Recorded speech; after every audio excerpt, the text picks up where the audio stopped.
Blue Beetle animated series in works as DC plots next chapter for superhero franchise.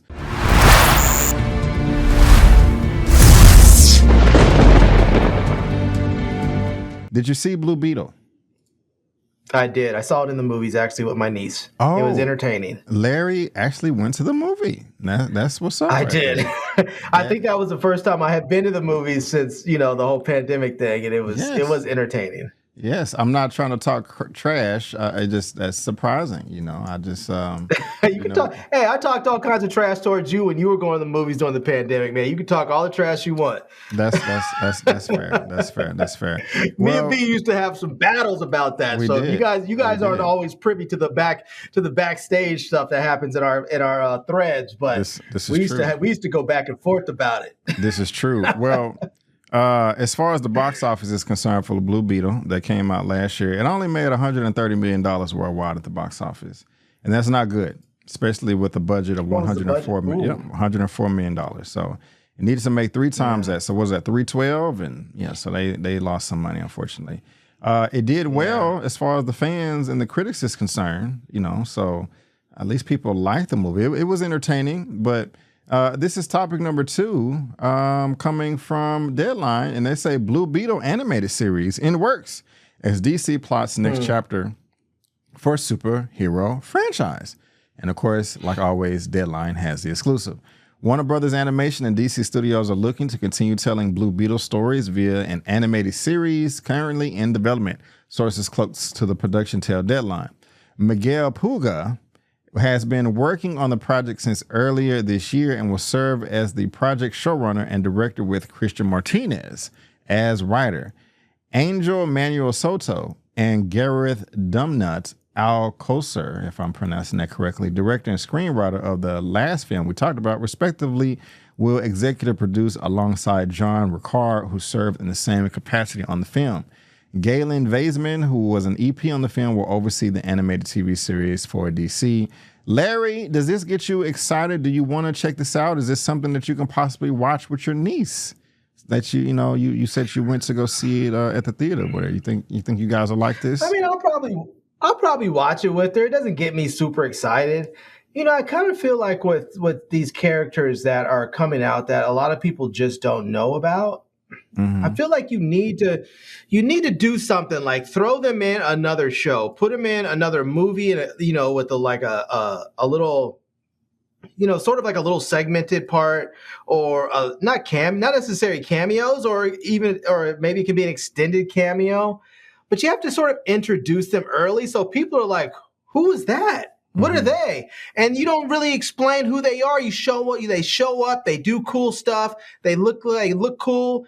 And then people are like, I want to know about them. So then they go and they do some Googling. They go to their comic book store and say, who's this Blue Beetle person? I was just watching this other movie and they popped up. I've never heard of them. And then they show up with their standalone movie. And by then you've already created this fantastic buzz and people then show up for them.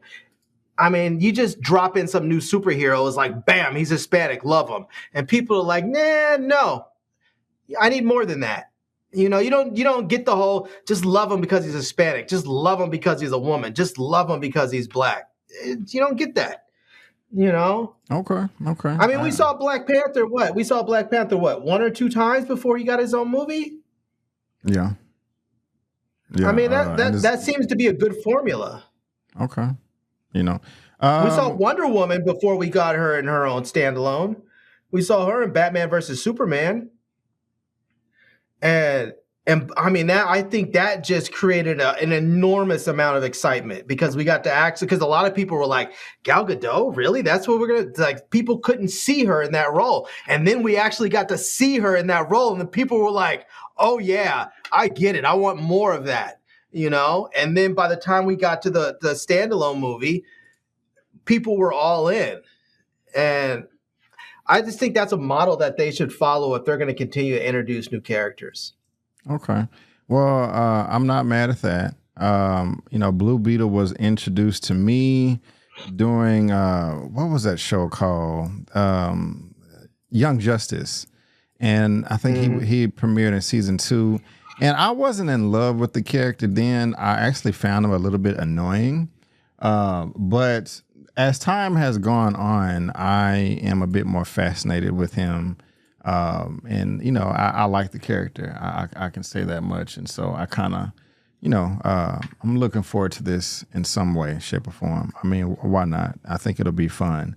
And so if you're bringing back the same people that did the animated, not the animated, but the live action feature, you know, I think it'll be pretty fun. And, you know, this is what they look like right here. And so, again, guys, I'm looking forward to it. Go ahead. When I saw it, I mean, obviously I saw it because my niece wanted to see it. But one of the reasons why I was interested in seeing it is because I like that actor, the one that plays Blue Beetle. Because, I mean, I've watched him in Cobra Kai. I thought he was really good in that. Yeah. You know, and so I wanted to see him again. I was like, okay, I've seen him in Cobra Kai. What else can he do? What else is he good at? You know, and I thought he was really good in that. He was funny. He had, you know, he had a good supporting, you know, cast around him that really helped sort of elevate the comedy of the movie. I thought he was really good in that role.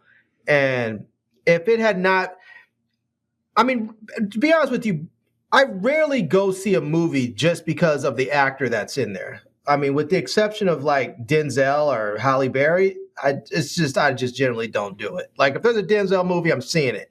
Most of the time, I just look: is it a good movie? Okay, I'll wait till it's on streaming or something. But you know, I wanted to actually see it because I like that kid. I liked him in Cobra Kai. I was like, this, I like him. I want to see him. And my niece was like, let's go see it. So I was like, all right. Didn't take any convincing, but. Right I just feel like with these characters, the characters are designed for people to get to know them. You know, I mean, these comic books have long runs. I mean, decades long runs sometimes. And I feel like you can't just parachute people in on them. You have to sort of introduce them incrementally and get people to sort of know them and like them and care about them before you can just throw a whole movie of them at you, you know, at the audience. So. Okay. Well, hey, I'm not mad at that. But ladies and gentlemen, boys and girls, let us know if you are excited for this or not. And there is a link to this in the description box below for you. Is that going to be on Max? Read at your own leisure. I don't know. Probably.